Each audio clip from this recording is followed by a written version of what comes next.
Hey, what's going on, guys? So I actually just got finished playing the MCC Halo 3 PC flight, and at this point I'd say I got a decent amount of games in. I messed around in campaign a little bit, in Forge, and I played a bunch of multiplayer. And I gotta say, so far, so good. For the most part, shot registration has been great. I have yet to get a ghost melee. I'm sure they still happen, I just haven't experienced it yet.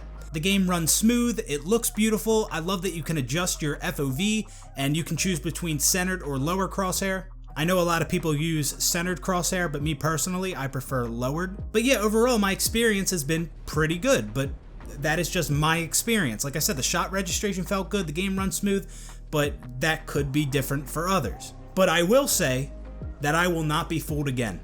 I am not getting my hopes up in the slightest. We will see how Halo 3 MCC PC feels at launch, because like we just saw with Halo 2, the game felt fine during the flight and it was a complete mess when the game actually came out. So I am not getting excited, not getting my hopes up. I'm just sitting and waiting for the game to come out at this point. And then, and only then, will I truly be able to judge this game. You know, 343, they love to do this whole bait and switch thing. They've always done this. Even dating back to when 343 first got the rights to Halo with Halo Reach.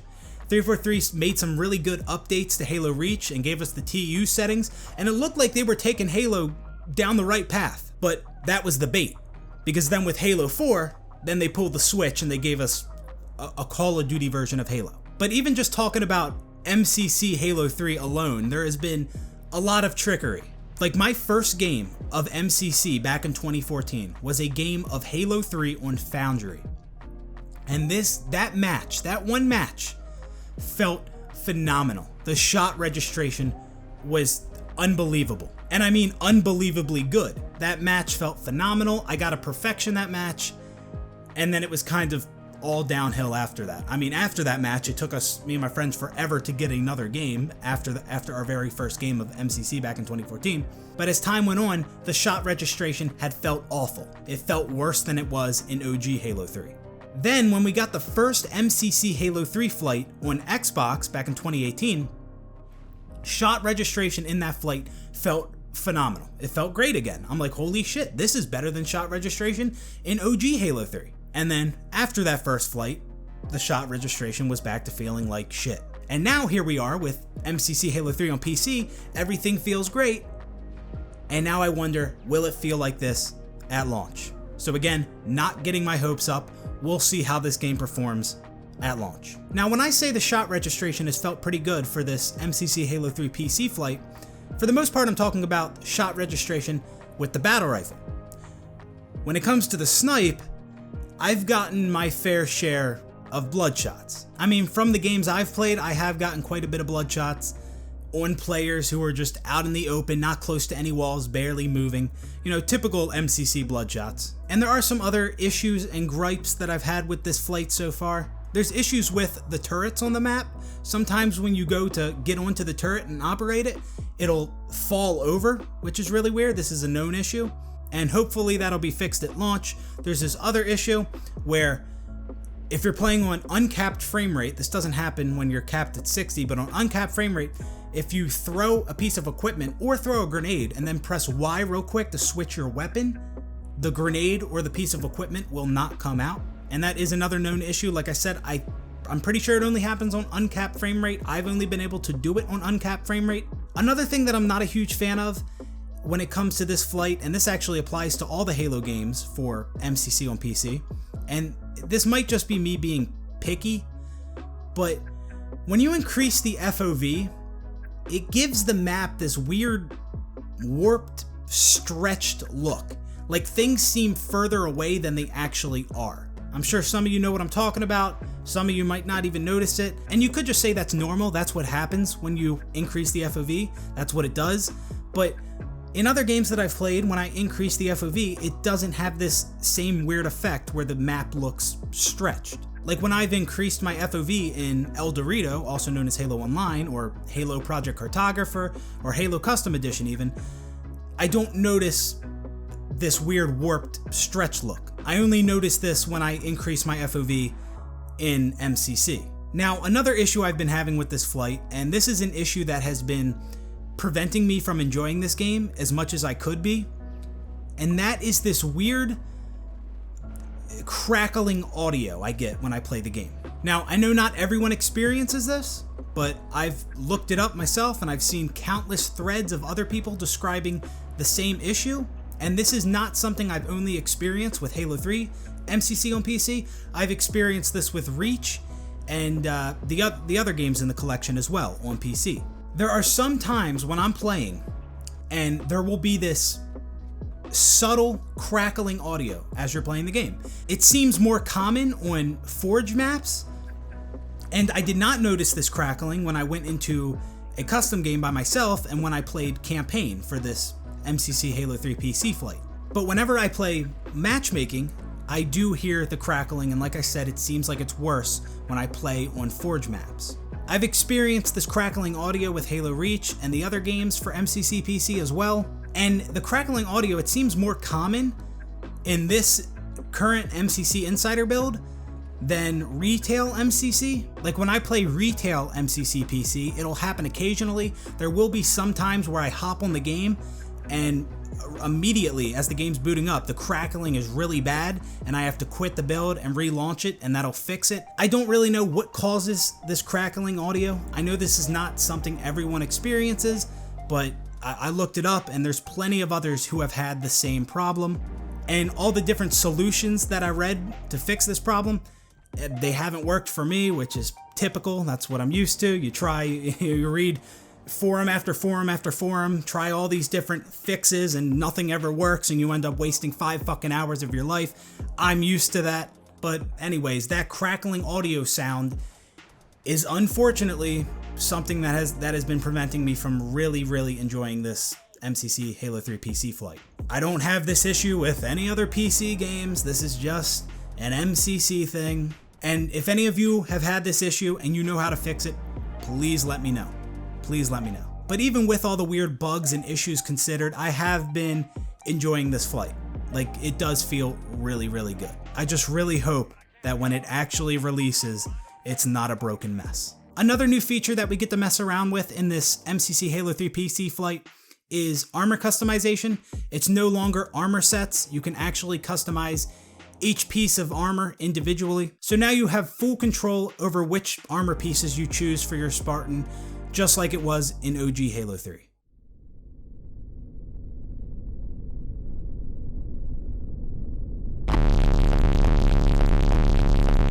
We also got Forge in this flight, and 343 has made several significant improvements to Halo 3's Forge. First off, 343 has increased the budget for each map. They've added several new Forge pieces and vehicles and equipment. Like, they added the Transport Warhog, the Anti-Air Wraith, an Elephant, and one of the pieces of equipment that they added that I've been having a lot of fun with is the auto turrets, the things that the piece of equipment that you only used to see in Halo 3's campaign. But there is an issue with that piece of equipment. When you throw it, it acts as an enemy, which it's not supposed to. It's supposed to be an ally and shoot enemy players, but it actually will shoot you and it will melt you. It kills you very quickly. But I have had some fun messing around with them. I would spawn in a ton of them and then drive like a vehicle in front of it and it would just fucking melt you. Some vehicles it took longer to destroy, but yeah, been messing around with the auto turrets quite a bit. Now, not only have they added new Forge pieces, but when it comes to some of the Forge pieces that were only available on specific maps, you can actually use those same pieces to forge on other maps now. Another feature 343 added to Halo 3's Forge are the fixed and phased physics. This is a feature that was introduced in Halo Reach, and we've seen it in every iteration of Forge since then. Basically, with fixed physics, it allows you to place objects in the air, and they will stay in the air when you drop them. Unlike in OG Halo 3 where you had to do these little tricks to get objects to float. And with phased physics, it also allows you to place objects in the air, but you can also phase objects into other objects or into the map itself. And you could technically do this in OG Halo 3's Forge, but it wasn't a feature in the game. You actually had to do a couple tricks to get it to work. So I'm really glad they added this feature to Halo 3's Forge. With the fixed and phased physics, it's going to make it a lot easier for forgers to create maps. So 343 has made quite a bit of significant improvements to Halo 3's Forge, and I'm really excited to see what the community creates. Now, before I end this video, there is one last thing I would like to touch on, and it's kind of weird even bringing this up, and I know I'm probably going to lose some of you here, but Halo 3 on PC feels great. It does. It looks great. It feels great. But it's like Halo 3 isn't Halo 3 anymore. And that could be both a good or a bad thing. But the reason I say that is because with the increased resolution, with the uncapped frame rate, and with mouse and keyboard support, I've noticed it is a lot easier to hit your shots. Back in the day, Halo 3 ran at a native 640p resolution. It was 30 FPS, and not even a constant 30. It dipped lower than 30 at times. And also, everyone used a controller. But now, when we're playing at 4K, an uncapped frame rate, and you have a mouse and keyboard, it allows people to be way more accurate when playing Halo 3. With a 4K resolution, it's easier to spot enemy players. With an uncapped frame rate, it's so much easier to track enemy players. Like strafing doesn't have as much of an impact as it used to back in the day on 30 FPS. And it makes sense because you have more frames. So of course it's going to be easier to track the enemy player. And with mouse and keyboard support, it gives players much more control, making it a lot easier to hit your shots, especially at longer distances, especially when it comes to sniping. And with it being so much easier to land shots in this version of Halo 3, being the MCC PC version of the game, it's just not the same game. And if you're not following me here, if you honestly don't believe it's easier to hit your shots in MCC Halo 3 on PC than it was to hit your shots in OG Halo 3, then let me put it like this. So, for example, and this is kind of an extreme example just to get my point across, a version of Halo 3 that you're playing at 320p and 10 FPS. Just imagine how hard it would be to track players and land your shots playing on 320p and 10 FPS. It'd be damn near impossible. Now, obviously, that was not the resolution in FPS for OG Halo 3, but still, OG Halo 3 was only 30 FPS, not a constant 30, dipped below 30 at times, and had a 640p resolution. And with Halo 3 in MCC on Xbox, it's now 4K and 60 FPS. So you're playing on 4K resolution with 60 FPS. Of course, it's going to be easier to hit shots. And now with MCC Halo 3 on PC, it's 4K, you have mouse and keyboard support, you have a mouse, you have more control, it's easier to be more accurate, and uncapped frame rate. Now, I'm not sitting here acting like the inconsistent 30 FPS, 640p resolution version of Halo 3 was the superior version of the game. No, I'm not saying that. It's 2020. 4K, uncapped frame rate, PC, that is the future. But still, it is easier to hit shots now in Halo 3. A lot easier than it was back in the day. And that undeniably changes the game. It plays different. It feels different. Some of you might not even notice this, right? This might not even be a big deal to a lot of you, but from someone who has been playing Halo 3 since 2007, it's noticeable. It's noticeable how different the game plays and feels because it's so much easier to hit shots now that you have uncapped frame rate, 4K resolution, and mouse and keyboard support.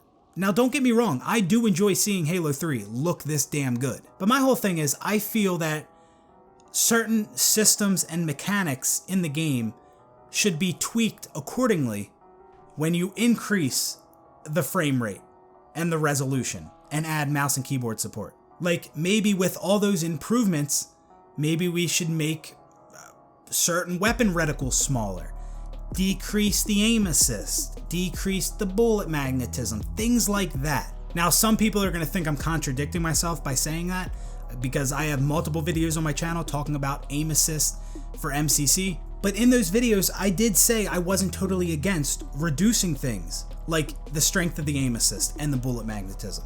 I never said I was against that. If you've watched my aim assist videos, then you should know that the point I was trying to get across in those videos was that controller does not have an advantage over mouse and keyboard. That was the main point of those videos. I was never defending aim assist, saying, oh, it's fine the way it is, don't touch it, it's perfect.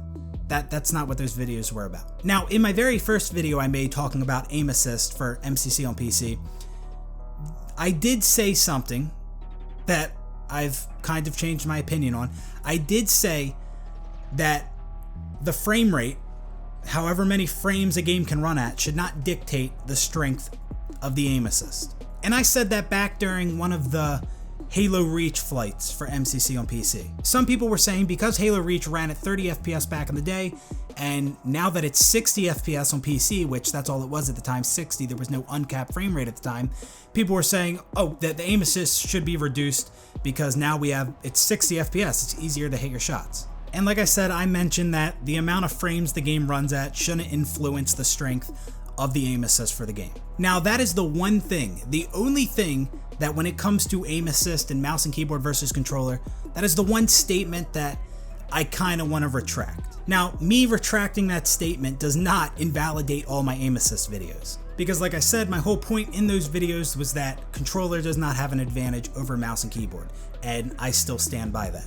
And again, when I said that, when I made the statement that the frame rate should not have an influence on the strength of the aim assist, that was back during the Halo Reach flight, when we were capped at 60. We did not have uncapped frame rate at the time. And I still don't feel like the aim assist for MCC on Halo Reach is that egregious. But now that I've spent a good amount of time playing Halo at uncapped frame rates, I do think that, yeah, maybe reducing aim assist isn't such a bad thing when we're increasing the frame rate from 30 FPS to uncapped. But again, it's not even just an aim assist thing. With playing on mouse and keyboard, it's so easy to laser beam people across the map, especially when you're sniping. Because again, with a mouse, you're aiming with your entire hand, you have more control, we have uncapped frame rate now, and 4K resolution. So I don't know exactly what the answer is, but I do strongly feel like the aim assist, the bullet magnetism, the size of the reticle, things like that, the bullet spread, the bullet velocity, all those certain systems and mechanics should be tweaked when we're increasing the resolution and the frame rate this significantly. Now, I'm not pushing for 343 to make these changes to these old Halo games. That's not what I'm saying at all. I just mainly wanted to point out that because of these improvements to the game, such as the resolution, frame rate, and it's on PC, because of all these things, it does change the game. It makes it easier to shoot, easier to track players. I'm not really complaining, I just wanted to point that out because I haven't heard many people bring that up. So yeah, that's pretty much it for this video. Those are my thoughts so far on the MCC Halo 3 PC flight. For the most part, it looks great, it feels great, it does still have some issues, but for me, this has been the best MCC Halo 3 has felt in a long time. I'm just praying that the game does not launch in a severely broken state, because that cannot happen. I mean, it can happen, but it can't happen.